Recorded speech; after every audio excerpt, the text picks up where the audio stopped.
धर्म क्षेत्रे कुरुक्षेत्रे समवेता युत्सवा मामका पांडवस्य किम कुर्वत संजय।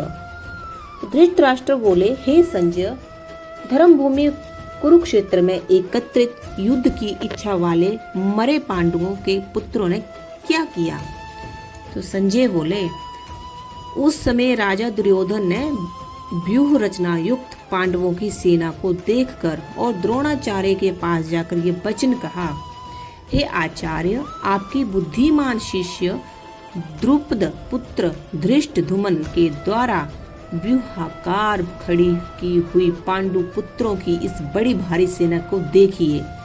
इस सेना में बड़े बड़े धनुषों वाले, युद्ध में भीम और अर्जुन के समान शूरवीर सात्विकी, विराट और महारथी राजा द्रुपद, धृत केतु और चेकितान तथा बलवान काशीराज, पुरुजित, कुंती भोज और मनुष्यों में श्रेष्ठ शैव्य पराक्रमी युद्धामन्यु तथा बलवान उत्मोजा, सुभद्रा पुत्र अभिमन्यु और द्रौपदी के 5 पुत्रों से ये सभी महारथी हैं। हे ब्राह्मण श्रेष्ठ, अपने पक्ष में भी जो प्रधान हैं उनको आप समझ लीजिए। आपकी जानकारी के लिए मेरी सेना के जो सेनापति हैं उनको बतलाता हूँ।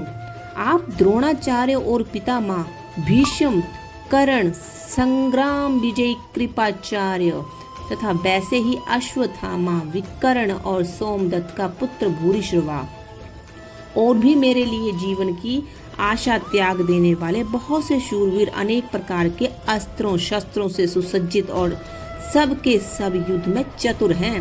भीष्म पितामह द्वारा रक्षित हमारी वे सेना सब प्रकार से अजय है और भीम द्वारा रक्षित इन लोगों की ये सेना जीतने में सुगम है। इसलिए सब मोर्चों पर अपनी अपनी जगह स्थित रहते हुए आप लोग सभी निसंदेह भीष्म पितामह की ही सब ओर से रक्षा करें। तो संजय जी बोलते हैं, कौरवों में वृद्ध बड़े प्रतापी पितामह भीष्म ने उस दुर्योधन के हृदय में हर्ष उत्पन्न करते हुए उच्च स्वर से सिंह की दहाड़ के समान गर्ज कर शंख बजाया। इसके पश्चात शंख और नगारे तथा ढोल मृदंग और नरसिंगे आदि बाजे एक साथ ही बज उठे। उनका वे शब्द बड़ा भयंकर हुआ। उनके अनंतर सफेद घोड़ों से युक्त उत्तम रथ में बैठे हुए श्री कृष्ण महाराज और अर्जुन ने भी अलौकिक शंख बजाए। श्री कृष्ण महाराज ने पंचांजन्य नामक, अर्जुन ने देवदत्त नामक और भयानक कर्म वाले भीमसेन ने पौंड्र नामक महाशंख बजाया। कुंती पुत्र राजा युधिष्ठिर ने अनंत विजय नामक और नकुल तथा सहदेव ने सुघोष और मणि पुष्पक नामक शंख बजाए। श्रेष्ठ धनुष वाले काशीराज और महारथी शिखंडी और धृष्टद्युम्न तथा राजा विराट और अजय सात्विकी राजा द्रुपद और द्रौपदी के 5 पुत्रों और बड़ी भुजाओं वाले सुभद्रा पुत्र अभिमन्यु, इन सभी ने हे राजन सब ओर से अलग अलग शंख बजाए। उस भयानक शब्द ने आकाश और पृथ्वी को भी गुंजाने तथा हुए धृतराष्ट्रों के अर्थात आपके पक्ष वालों के हृदय में विदीर्ण कर दिए।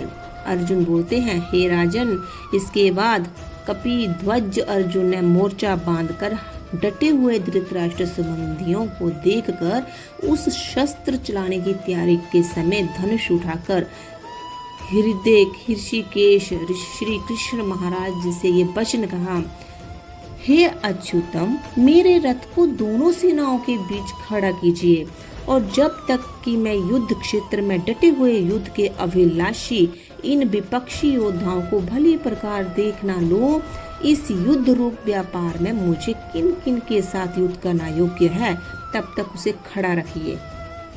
दुर्योधन का युद्ध में हित चाहने वाले जो ये राजा लोग इस सेना में आए हैं, इन युद्ध करने वालों को मैं देखूंगा।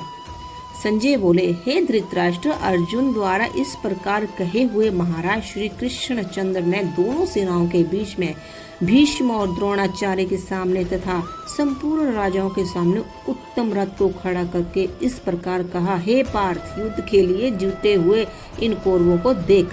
इसके बाद पृथा पुत्र अर्जुन ने उन दोनों सेनाओं में स्थित ताऊ, चाचों और दादों परदादों को, गुरुओं को, मामाओं को, भाइयों और पुत्रों और पौत्रों को तथा मित्रों और ससुरों को, सुहृदों को भी देखा। उन उपस्थिति संपूर्ण बंधुओं को देखकर वे कुंती पुत्र अर्जुन अत्यंत करुणा से युक्त होकर शोक करते हुए ये वचन बोले, हे कृष्ण, युद्ध क्षेत्र में डटे हुए युद्ध के अभिलाषी इस स्वजन समुदाय को देखकर मेरे अंग शिथिल हुए जा रहे हैं और मुख सूखा जा रहा है। मेरे शरीर में कंप और रोमांच हो रहा है, हाथ से गांडीव धनुष गिर रहा है और त्वचा भी बहुत जल रही है। मेरा मन भ्रमित हो रहा है, इसलिए मैं खड़ा रहने की भी समर्थ नहीं हूँ। हे केशव, मेरे लक्ष्यों को भी विपरीत देख रहा हूँ। युद्ध में स्वजन समुदाय को मारकर कल्याण भी नहीं देखता। हे कृष्ण, मैं ना तो विजय चाहता हूँ और ना राज्य तथा सुखों को। हे गोविंद, हमें ऐसे राज्य से क्या प्रयोजन है? ऐसे भोगों से और जीवन से भी क्या लाभ? हमें जिनके लिए राज्य, भोग और सुखादि अभिष्ट हैं, वे ही ये सब धन और जीवन की आशा को त्याग कर युद्ध में खड़े हैं। गुरुजन, ताऊ, चाचे, लड़के, उसी प्रकार दादे, मामे, सब के सब संबंधी मेरे अपने हैं। हे मधुसूदन, मुझे मारने पर भी अथवा तीनों लोकों के राज्य के लिए मैं इन सबको मारना नहीं चाहता, फिर पृथ्वी के लिए तो कहना ही क्या। हे जनार्दन, धृतराष्ट्र के पुत्रों को मारकर हमें क्या प्रसन्नता होगी? इन आतताइयों को मारकर तो हमें पाप ही लगेगा। हे माधव, अपने ही बांधव धृतराष्ट्र के पुत्रों को मारने के लिए हम योग्य नहीं हैं, किंतु अपने ही कुटुंब को मारकर हम कैसे सुखी होंगे? यद्यपि लोभ से भ्रष्ट चित्त हुए ये लोग कुल के नाश से उत्पन्न दोष को और मित्रों से विरोध करने में पाप को नहीं देखते, तो भी ये जनार्दन, कुल के नाश से उत्पन्न दोष को जानने वाले हम लोगों को इस पाप से हटने के लिए क्यों नहीं विचार करना चाहिए? कुल के नाश से सनातन कुल धर्म नष्ट हो जाते हैं। धर्म के नाश हो जाने पर संपूर्ण कुल में पाप ही फैल जाता है। हे कृष्ण, पाप के अधिक बढ़ जाने से कुल की स्त्रियां अत्यंत दूषित हो जाती हैं और वैष्णव स्त्रियों को के दूषित हो जाने पर वर्ण संकर उत्पन्न होता है। इन वर्ण संकर कारक दोषों से कुल घातियों के सनातन कुल धर्म और जाति धर्म नष्ट हो जाते हैं। जिनका कुल धर्म नष्ट हो गया है, ऐसे मनुष्यों का अनिश्चित काल तक नरक में वास होता है, ऐसा हम सुनते आए हैं।